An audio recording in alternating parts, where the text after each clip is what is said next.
Alright, this is Lab 5, Experiment 2, and here we have assembly code.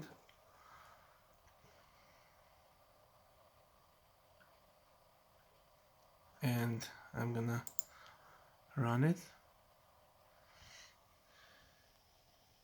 Okay, it blinks every second. And this is Lab 5 Experiment 2 Part A, which is C code. And here we have the code.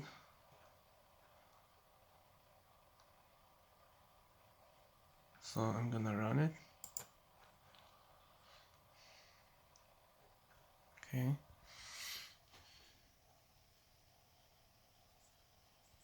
That's port B5, which is blinking the LED every 1 second.